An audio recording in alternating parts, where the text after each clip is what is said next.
오늘도 이렇게 로마서 16장에 기록된 이 말씀을 통해서 또 하나님께서 주시는 은혜를 우리가 함께 나누기를 원합니다. 이 로마서 16장에는 이제 로마서의 마지막 내용들이 기록이 되어 있습니다.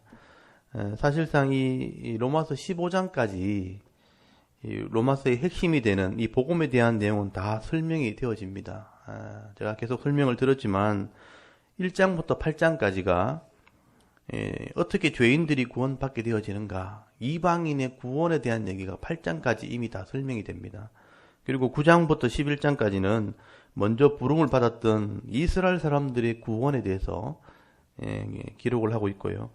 그리고 12장부터 15장까지가 구원받은 성도들이 어떤 삶을 살아야 되는가, 또 교회 공동체 속에서, 또 세상 속에서 또 어떻게 성숙한 그리스도인으로 살아야 되는가, 삶에 대한 얘기를 15장까지 다 기록을 하게 됩니다.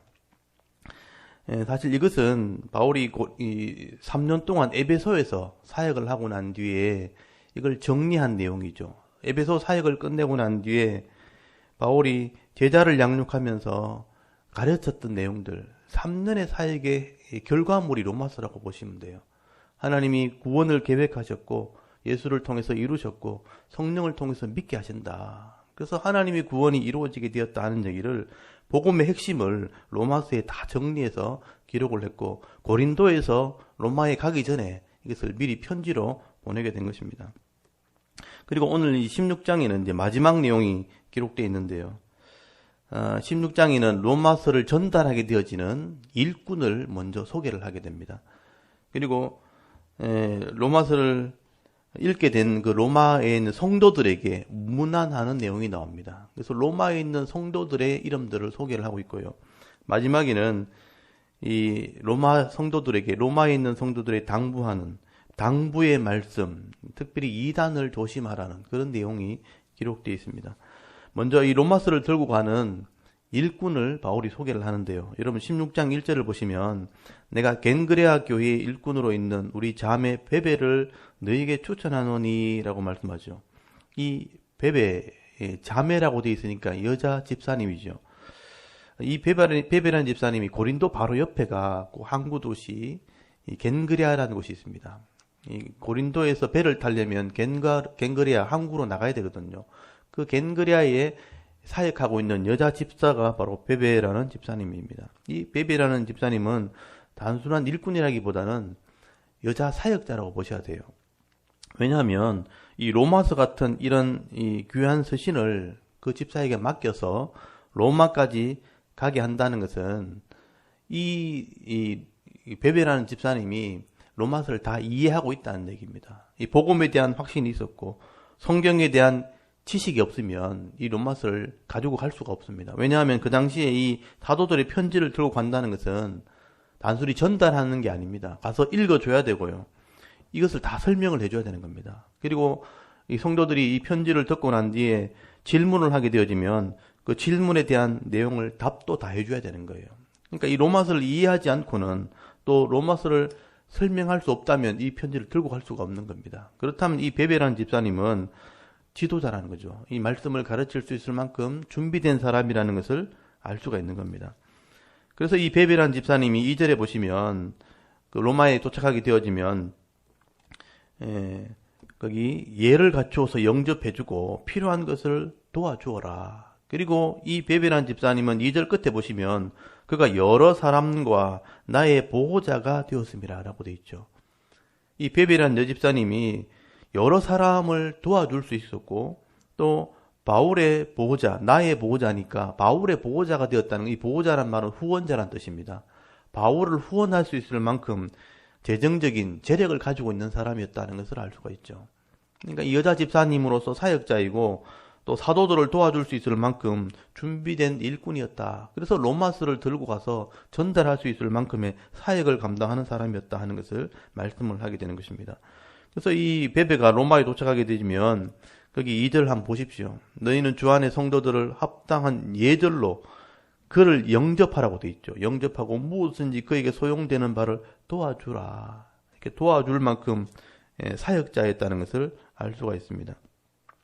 저는 이런 모습들을 보면서요, 이 초대교회 성도들은 그리스도의 사랑으로 멀리 떨어져 있잖아요. 이 고린도와 이 로마는 지금도 먼 거리인데 그 멀리 떨어진 이 교회에 서로 깨달은 진리를 편지로 써서 나누기도 하고요.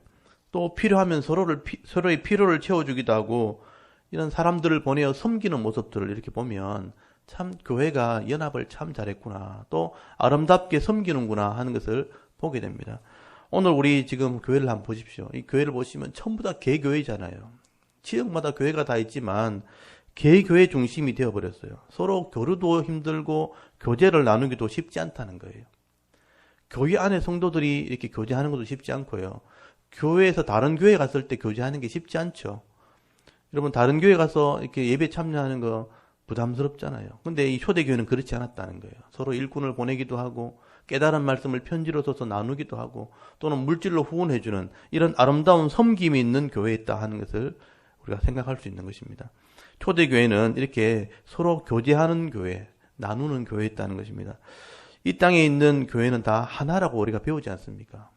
한 하나님을 섬기고 한 주를 섬기고 한 성령의 은혜로 우리가 섬기는 교회인데 이미 우리 교회는 이런 부분을 많이 잃어버린 겁니다.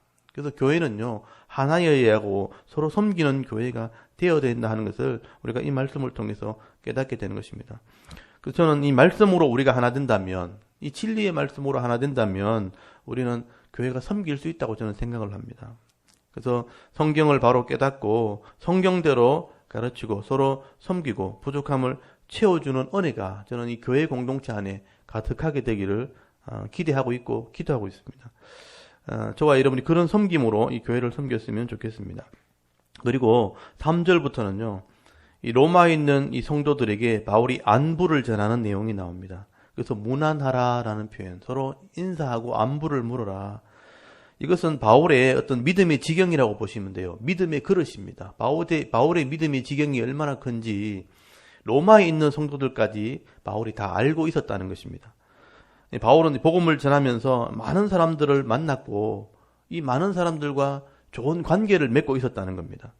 그래서 영적인 것을 나누기도 하고 때로는 물질을 후원하는 육적인 것을 나누기도 하면서 하나님 앞에서 많은 이 동력자들을 섬겼다 하는 것을 알 수가 있죠. 여러분, 사람이 능력이고 사람이 우리의 믿음의 지경이 될 수 있습니다. 그 중에 바울이 제일 사랑했던 사람, 또 자랑할 만한 사람이 여기 3절부터 보시면 브리스길라 아굴라 부부를 소개하는 것을 보게 됩니다. 이 브리스길라 아굴라 부부는 바울의 위로자이기도 하고 바울의 동력자라 그래 소개를 합니다. 여러분 4절을 보시면요, 그들은 내 목숨을 위하여 자기의 목까지 내놓았다. 바울을 위해서 목숨을 내놓을 만큼 형제와 같은 믿음의 동력자였다 하는 것을 말하고 있죠. 이 브리스길라 아굴라 부부는 어떻게 보면 바울보다 지경이 더 넓은 사람이에요. 이 사람은 원래 본도 출신이고요. 그리고 그 당시 세계 중심이라고는 이탈리아, 로마에서 장막을 짓고 장사하는 사람이었습니다. 세계적인 무역하는 사람이죠. 그래서 바울이 고린도에 전도하려고 이렇게 내려왔을 때, 낙심하고 있을 때, 이 브리스길라 아굴라 부부를 만나가지고 함께 교제하게 된 거 아닙니까?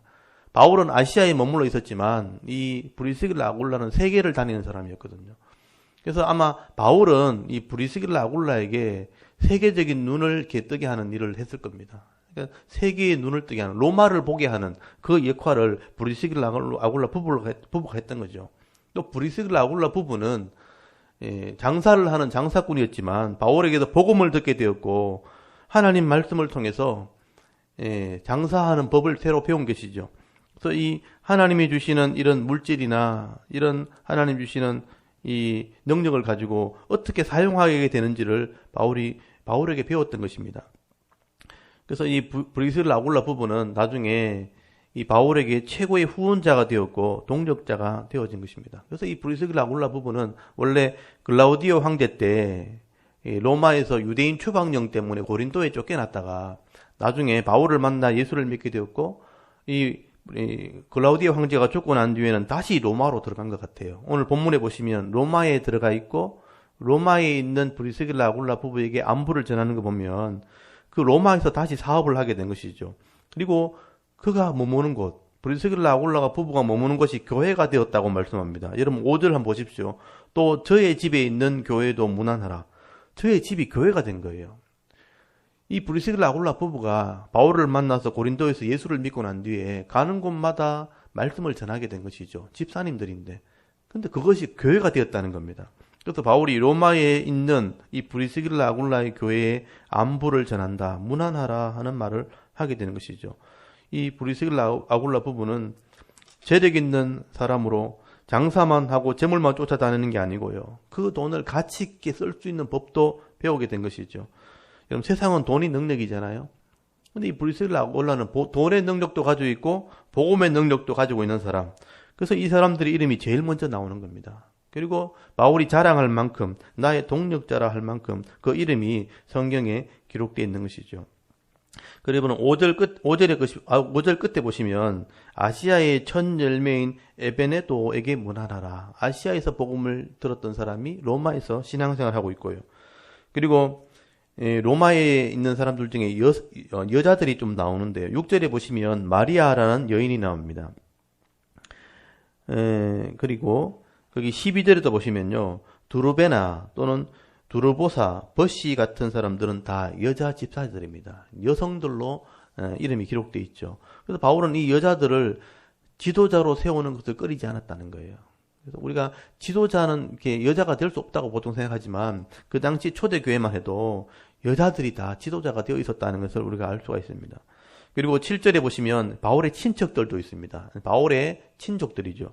그래서 거기 안드로니고와 유니아 같은 사람, 그리고 11절에는 헤로디온 같은 사람은 바울의 친척들이었습니다. 이런 친척들을 통해서 바울은 로마에 있는 교회의 소식들을 다 전달받게 된 것입니다.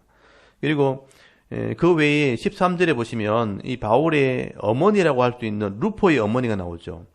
바울이 섬겼던 사람 중에 한 사람입니다. 그리고 많은 형제들의 이름이 기록되어 있고요.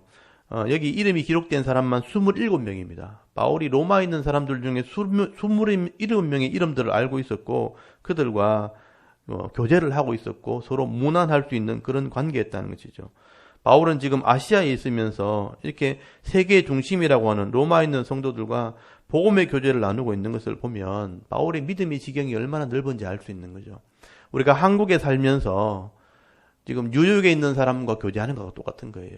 영국에 있는 런던에 있는 사람과 서로 교제하는 것과 똑같은 것입니다. 세계적인 눈을 가지고 있는 것이죠. 오늘처럼 이렇게 교통이 이렇게 편한 시대도 아니었지만 이렇게 많은 사람과 복음의 교제를 하고 은혜를 나누고 서로를 위해서 기도해주고 물질의 후원을 할 수 있었다는 것은 바울이 그만큼 믿음의 지경이 넓었다, 사람들의 관계가 좋았다 하는 것을 말씀을 하게 되는 것입니다. 결국 이런 로마에 있는 성도들이 나중에 바울이 로마의 감옥에 들어가게 되었을 때 전부 동력자들이 되는 겁니다. 바울이 로마의 감옥에 들어갔을 때 그들을 위해서 바울을 위해서 그들이 도와주기도 하고 또 협력해주고 또 후원해주는 사람이 되었을 때 바울은 자신의 사명을 끝까지 감당하게 된 것이죠. 그래서 믿음의 동력자들이 되어진 것입니다. 오늘 저와 여러분도 이 땅을 살아가면서 여러분 많은 사람들을 만나게 될 때에 여러분이 좋은 관계를 맺을 수 있기를 바랍니다. 그리고 복음으로 교제하고 영적인 은혜를 나눌 수 있는 사람들을 만들어 나갈 수 있기를 바랍니다. 여러분 일단 우리가 태어나면 가족들을 만나고 친구들을 만나고 이웃들을 만나고 학교의 동기들을 만나고 또 성도의 이웃의 성도들을 만나게 되는데 이런 만나는 사람들이 우리의 동력자들입니다. 나를 도울 수 있고 내가 도움을 줄 수 있고 근데 만나서 동력자가 되라고 붙여주신 사람들과 우리가 원수가 되는 사람도 있거든요. 도리어 다시 보지 못하는 사람도 있습니다. 그렇게 좋은 관계를 맺지 못하게 되어지면 내게 주시는 은혜를 잃어버리게 되는 것이죠. 그래서 내가 만나는 모든 사람들에게 여러분 좋은 영적인 관계를 맺으셔야 되는 것입니다. 그래서 때로는 도움을 주기도 하고 도움을 받기도 하면서 이 험한 세상 속에서 믿음의 동력자로서 끝까지 달려갈 수 있는 은혜를 경험하며 살아갈 수 있는 저와 여러분의 신앙이 될 수 있기를 간절히 소원합니다. 그리고 바울의 이 마지막 당부의 말씀이 나옵니다. 이 마지막 바울의 당부는 뭐냐면 이 로마에 있는 성도들에게 이단을 조심하라는 겁니다. 여러분 17절 한번 보십시오. 형제들아 내가 너희를 권한다는 것은 가르친다는 겁니다. 너희가 배운 교훈을 거슬러 분쟁을 일으키거나 거치게 하는 자들을 살피고 그들에게서 떠나라 이런 말씀을 하죠. 여기 너희가 배운 교훈, 하나님 말씀이죠. 말씀을 거슬러 분쟁을 일으키고 거치게 하는 자들, 바로 이단자들을 말하는 것입니다. 여러분, 하나님 말씀을 제대로 가르치지 않고요, 분쟁을 일으키는 사람이 있다는 거죠. 서로 갈라서게 만드는 겁니다. 이 공동체 속에 들어와서, 교회 공동체에 들어와서 서로 나누게 하는 것, 그게 이단의 특징입니다. 그래서 여러분 18절 한번 보십시오. 이 같은 자들은 우리 주 그리스도를 섬기지 아니하고 다만 자기들의 배만 섬긴다. 욕심대로 자기만 위해 섬긴다는 거예요. 교활한 말과 아첨하는 말로 순진한 자들의 마음을 미혹하느니라. 이게 이단의 특징입니다. 교활한 말, 아주 매끄럽고 유창한 말, 이런 뜻이거든요. 말을 잘한다는 거예요. 그리고 아첨하는 말, 듣기 좋은 말, 사람이 좋아하는 말만 하는 거예요. 사람이 듣기 좋은 말만 하면서 목적은 그리스도를 섬기지 못하게, 자기도 섬기지 않으면서 그리스도를 섬기지 못하도록 만든다는 것이죠. 그래서 성도들을 미혹합니다. 그게 순진한, 말씀을 잘 알지 못하는 자들을 미혹하는, 이게 이단들을 하는 일들이죠. 여러분, 이렇게 거짓 선지자나 이단들은요, 항상 시대마다 있어 왔던 거예요. 아마 종말까지 이 이단자들은 없어지지 않을 겁니다. 사탄의 일꾼이기 때문에 절대 없어지지 않고 항상 교회 안에 들어와서 교회를 미혹하게 될 것입니다. 그렇다면 이단은 없앨 수가 없는 거예요. 우리가 없앨 수 없다면 우리가 바른 믿음과 바른 지식을 가지는 수밖에 없습니다. 이단에게 미혹되지 않으려면 또 바른 지식과 바른 진리를 분명하게 알게 되어질 때 우리는 이단들을 이기게 되는 것이죠. 그래서 바울은 19절에 보시면요, 선한 데는 지혜롭고 악한 데는 미련한 자가 되어야 된다라고 말씀을 합니다. 선한 데, 하나님 말씀엔 지혜롭고, 악한 데, 세상 일에는 좀 미련해라. 시간을 선한 일에 투자해야 된다라고 말하는 거죠. 그렇게 하면 20절에 하나님께서 이기게 하실 것이라 라고 말씀을 하게 되는 것입니다. 그래서 저는 이 교회 일들을 할 때 이것저것 많이 하는 것보다 제일 중요한 것은 뭐냐면 하나님 말씀을 바로 가르치는 겁니다. 선한 데 지혜로우려면 하나님 말씀을 교회에서 배워야 됩니다. 여기에 시간을 투자하고, 여기에 물질을 투자하고, 여기에 모든 것을 투자하게 될 때 우리가 세상을 이기는 사람이 되는 겁니다. 여러분, 집에서 성경을 잘 배우지 않잖아요. 직장에 나간다고 하나님 말씀을 배우는 게 아니잖아요. 그럼 교회마저도 말씀을 가르치지 않는다면 과연 성도들은 어디서 말씀을 배우겠습니까? 그래서 교회에서는 하나님 말씀을 가르치는 일에 최선을 다해야 되는 것입니다. 여러분, 세상은 점점 바빠질 것이고요. 더 화려해지고요. 또 여러분, 하루 종일 TV가 집에서 나오고요.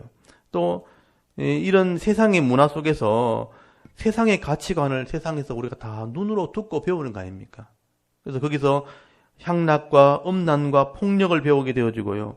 우리가 스마트폰을 들고 다니면서 하루 종일 그 스마트폰 통해서 틈만 나면, 시간 나면 말씀을 보는 게 아니고 게임을 하잖아요.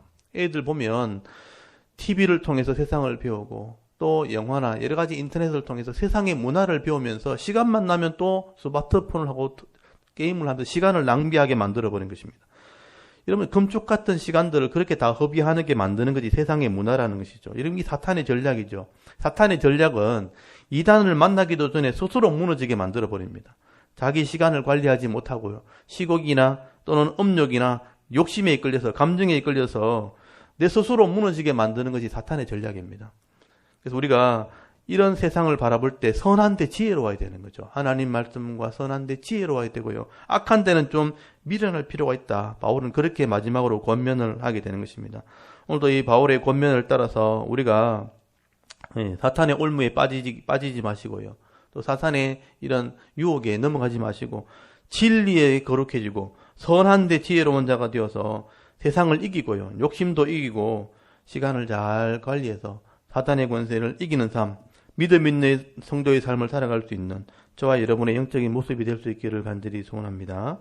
그리고 바울은 마지막으로 거기 21절부터 보시면 바울의 동력자들, 이 고린도에 있는 바울의 자신의 동력자들을 소개하면서 로마인 교회 성도들에게 안부를 전하는 말씀이 나옵니다. 21절부터 23절까지 보시면 바울의 동력자들을 소개합니다. 제일 먼저 나오는 사람이 아들 같은 디모데죠. 거기 보시면 나의 동력자 디모데라고 소개를 하고 있죠. 그리고 누기오, 야손, 소시바도 같은 일꾼들을 소개하게 됩니다. 바울과 함께 사역했던 사람들입니다. 또 바울의 서신을 지금 대필하고 있는 22절에 더디오 같은 사람, 바울의 대부분의 서신을 더디오가 대신 써줍니다. 바울이 눈이 안질이 있어서 눈이 좋지 않았기 때문에 또 필체가 좋지 않았기 때문에 드디오라는 사람이 바울의 대부분의 서신을 대필해 주는 것을 보게 됩니다. 그리고 바울의 모든 생활을 책임져 줬던 가이오 같은 사람이 있습니다. 거기 23절에 보시면 나와 온 교회를 돌보아 주는 가이오가 있다. 이 가이오가 옛날 성경에는 식주인이라고 되어 있어요. 바울의 모든 생활을 책임졌던 사람입니다. 음식이라든지 생활할 때 필요한 것들을 다 돌봐줬던 사람이 가이오 같은 사람이었습니다. 그리고 거기 재무관 에라수도, 구아도 같은 사람, 이 고린도에 있을 때 바울에 협력했던 공직자들입니다. 이 사람 공무원들이거든요. 이 사람들이 바울의 모든 어려움들을 책임져 줬습니다. 여러분, 이런 사람들이 있었기 때문에 바울이 많은 일들을 할 수 있었던 것입니다.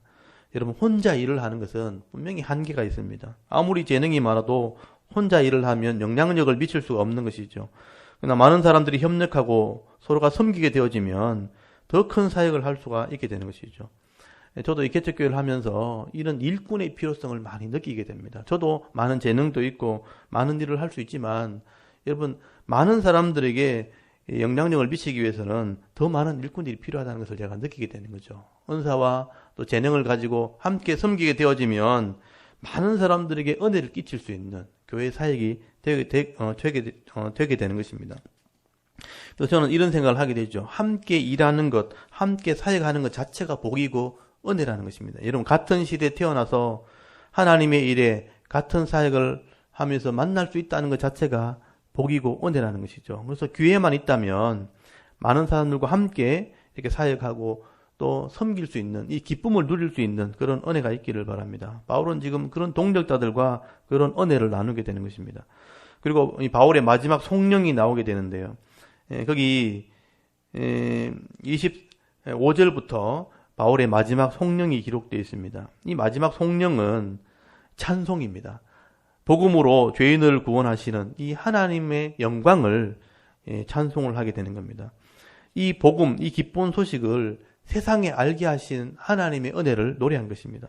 여러분, 이 복음, 죄인이 구원받게 되는 사실, 이거는 영원전부터 감추어졌던 비밀이었지만 하나님께서 선지자를 통해서 미리 알게 하셨고 또 예언하셨고 때가 되었을 때 모든 민족을 구원하시는 것을 나타나게 하셨다. 이게 하나님의 사역입니다. 이 복음은 모든 믿는 자들에게 구원을 주시는 하나님의 신비한 능력이 되는 것이다 하는 것을 하나님이 알게 하셨다는 것입니다. 그래서 바울은 모든 죄인을 구원하시는 이 하나님을 찬송하면서 이 로마서를 마무리하게 됩니다. 여러분, 27절 한번 보십시오. 지혜로우신 하나님께 예수 그리스도로 말미암아 영광이 세세 무궁하도록 있을지어다. 그리고 이 말은 진리다 해서 아멘이란 말을 써놓게 됩니다. 이 복음을 시작하신 분이 하나님이고요. 또 모든 사람들에게 알게 하신 분도 하나님이고요. 또 모든 민족을 구원해 내시는 분도 하나님이십니다. 그래서 하나님의 영광이 세세무궁토록 있게 될 것을 찬송하게 되는 것입니다.